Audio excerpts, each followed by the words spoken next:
Thank you, Shelby. Well, joining me now, national security analyst and chairwoman for Act for America, Brigitte Gabriel, and retired U.S. Air Force Brigadier General Blaine Holt. Thank you both so much for joining the Pulse this evening. Brigitte, now once again, Iran has broken the ceasefire by attacking 3 ships with drone strikes. How aggressive do our strikes need to be tonight to just completely restore deterrence?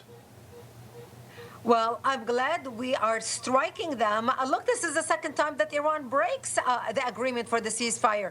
And obviously, we are seeing a 2 different understanding of the MOU on the Iranian side and from what we believe on our side. You've got J.D. Vance telling the American public as soon as the MOU came out that, oh, well, the Iranians are being belligerent. Yeah, they're talking like that, but they have to talk like that because they are talking to a different audience. Well, now we are seeing that the actions of the Iranians, not the talk, aligns exactly what the Iranian IRGC has been saying all along. We don't like this MOU.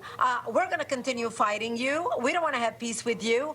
And so you are seeing the results of that. And this is exactly why President Trump cannot go easy on the Iranians. We've got to strike hard to basically deter them because what they are trying to do is drag America into a fight because they know that Trump cannot afford to lose the midterm election. Here we are on the final stretch to the midterm. They want to increase gas prices, which, by the way, we saw the increase this afternoon just because of what happened today.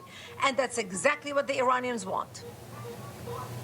Well, Blaine, let's talk about this summit in Turkey for a second. NATO Secretary General Mark Rutte, he previously announced billions of dollars in defense projects, but despite the announcement, President Trump made it clear he's still frustrated. Watch.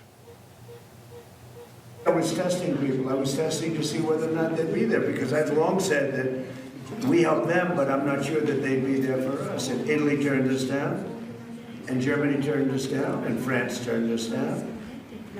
And it's okay. But, you know, why are we spending hundreds of billions of dollars and they're not there for us?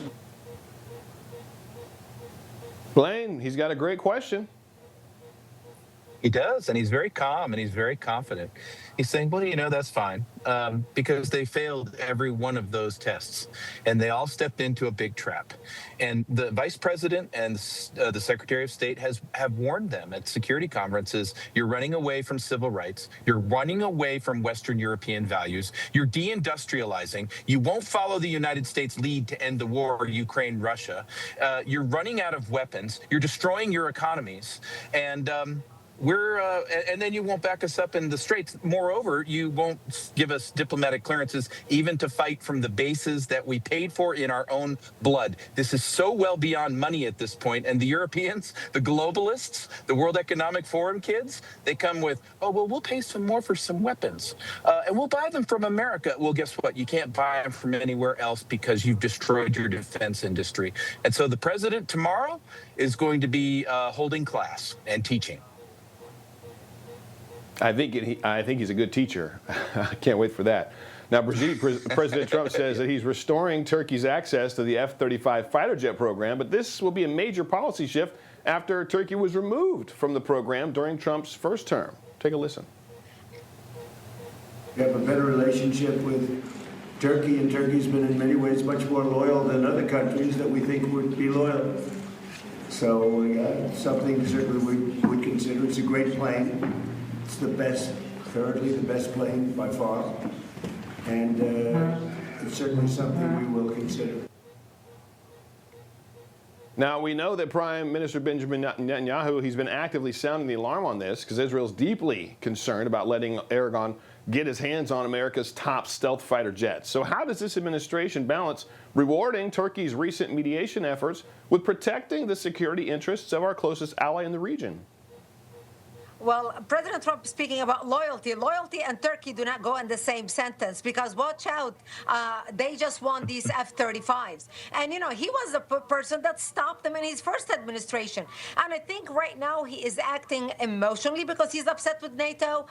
He likes Erdogan. Oh, he's my friend. We got along great. Let's put the getting along great. If we give them the F-35s now and Trump is out of office in 2 years, and God help us if a Democrat, Gavin Newsom or somebody wins the election, can you imagine what the Turkish government and what Erdogan's going to do? The other concern that we have is if we give them that technology, they also have access to Russian missile defense. We do not want Russia having access to information, learning about how, the technology that's in these planes. And that's a major concern. It is a major concern on all levels. I do not know why President Trump is doing it. I don't think it's the wise move, because the ramifications are going to be extending way after he leaves office. Well, hopefully he will, maybe he'll reconsider. Maybe he was just kind of, again, making him feel good in the moment. Blaine, these ongoing wars, though, are expected to take up a lot of focus during this summit. President Trump is set to speak with Ukrainian President Zelensky on the recent Russia strikes, and he says peace could be close. Watch. I think we're getting much closer than people realize, and President Putin wants it to end. I will tell you that very strongly. What a good call. And President Zelensky actually wants it to end now. And we're going to be going to NATO, and we're going to be talking about it. And I think we're going to get it. I think we're going to get it ended. It's been a terrible situation. So is the White House re-entering diplomatic talks here to try to end this war?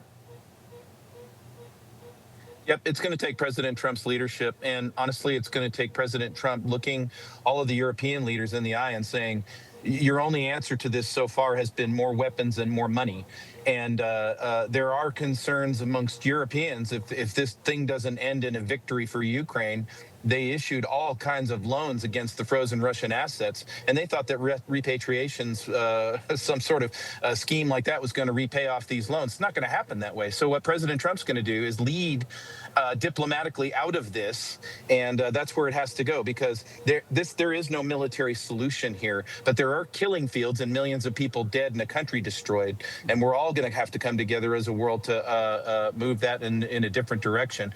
I do think that the president has back-channel conversations with Moscow, Beijing, other powers to try to get this thing tabled back up or an off-ramp, and that's exactly where Europe needs to follow, because they can't take this much longer either. Yeah, it's so sad. Just millions are gone, and it's so unnecessary. War is so horrible. Well, Brigitte, Gabriel, Blaine Holt, God bless you guys. I appreciate you joining the Pulse tonight. Yep.